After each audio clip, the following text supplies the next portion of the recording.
This is AI Command App Media Lens. Every day, the same stories get told differently depending on who's telling them.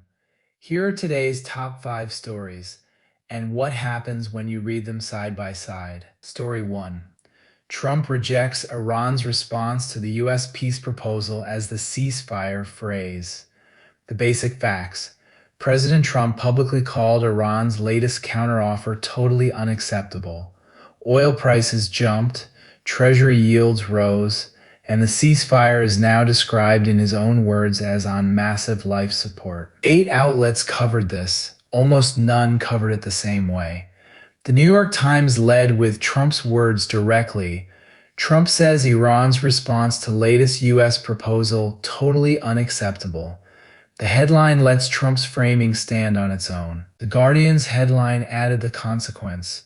Trump calls Iran's response to peace plan totally unacceptable as ceasefire phrase. Same quote, but the second clause frames the moment as a diplomatic failure. The Wall Street Journal didn't lead with Trump or Iran at all.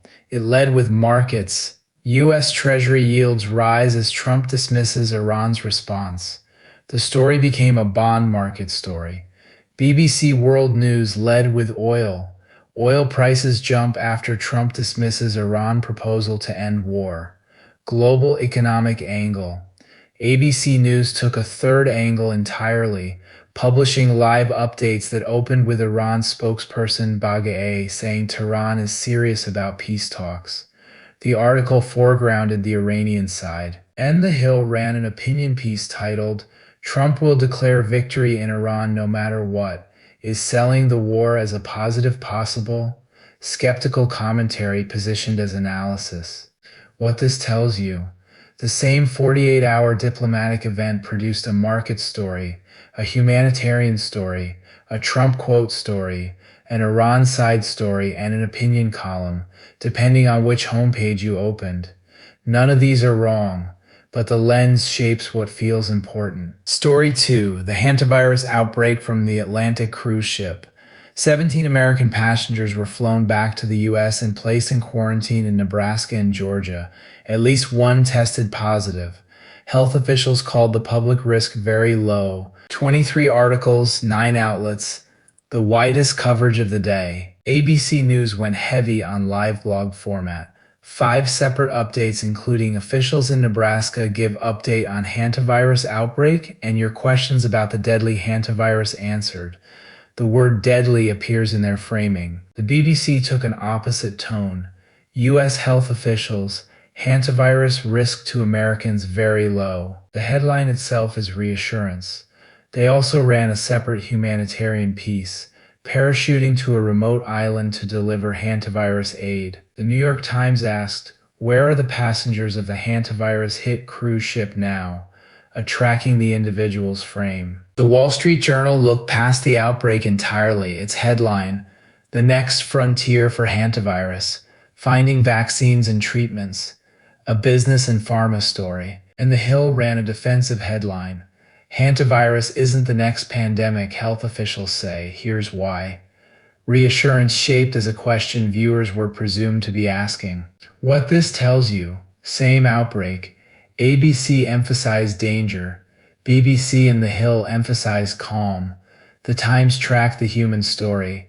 The Journal tracked the vaccine market. The word choices, deadly versus very low versus not the next pandemic, all describe the same risk profile. Story 3.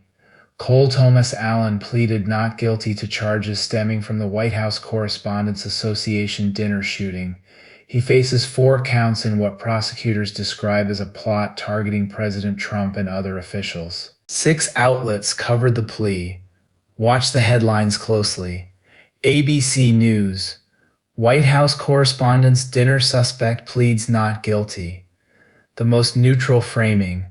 No target named. BBC World News. Washington dinner shooting suspect pleads not guilty. Even more stripped. No mention of the White House. No mention of Trump. The New York Times. Man charged with assassination attempt at correspondents' dinner pleads not guilty. The word assassination promoted to the headline. PBS NewsHour combined both. Man charged in White House Correspondents' dinner attack pleads not guilty to assassination attempt. The Guardian softened it. Suspect in White House press dinner shooting pleads not guilty to all charges.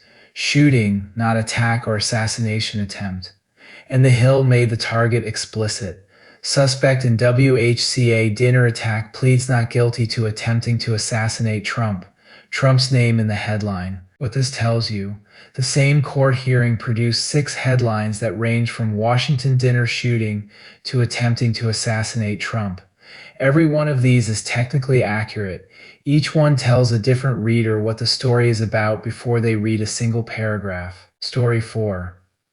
President Trump heads to Beijing this week to meet Xi Jinping. Tech CEOs including Elon Musk and Tim Cook were invited to join the delegation. The summit is set against the backdrop of the Iran war and ongoing trade disputes. 8 outlets cover the trip. The framing diverges sharply. The New York Times ran 2 headlines side by side. As Trump heads to Beijing, China is locked and loaded for a fight, and why the Trump-Xi summit matters, even if little seems to come of it.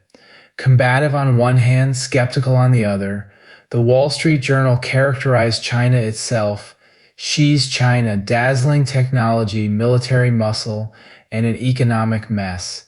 A 3-part framing that's flattering, intimidating, and dismissive in one headline. The BBC stayed neutral and explanatory. Trump and Xi are set to meet.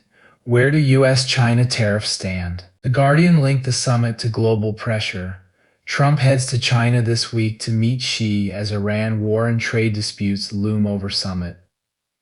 PBS focused on a specific country, the best-case scenario for Taiwan from the Trump-Xi summit, a small power frame. And The Hill went human interest. Elon Musk, Tim Cook invited to join Trump on China visit. The celebrity CEO angle. What this tells you. Same summit. Some outlets framed it as confrontation, some as transaction, some as a third country story. The Hill turned it into a story about who's sitting on the plane. None of these are inventions, but the lens decides whether you walk away thinking about Taiwan, tariffs, or Tim Cook. Story 5. Senate Republicans proposed a $1 billion security upgrade for the new White House ballroom. Senator Schumer and Democrats announced they will fight it. 3 outlets, 3 different angles. ABC News. Democrats vow to fight $1 billion Senate security proposal for White House ballroom. The Democratic action is the verb of the sentence. PBS NewsHour was more specific. Democrats vow to fight Senate Republicans' $1 billion security proposal for White House ballroom. Republicans named as the originating actor. The Hill ran 3 pieces. One led with Schumer's stand, another flipped the script. Democrats face flack for accepting contributions from donors funding Trump ballroom. A third was an opinion column. Can Republicans survive the midterms of rage? What this tells you. The same Senate proposal becomes a Democratic resistance story, a Republican proposal story, or a Democratic hypocrisy story depending on which sentence the editor chose to lead with. All 3 framings are factually grounded.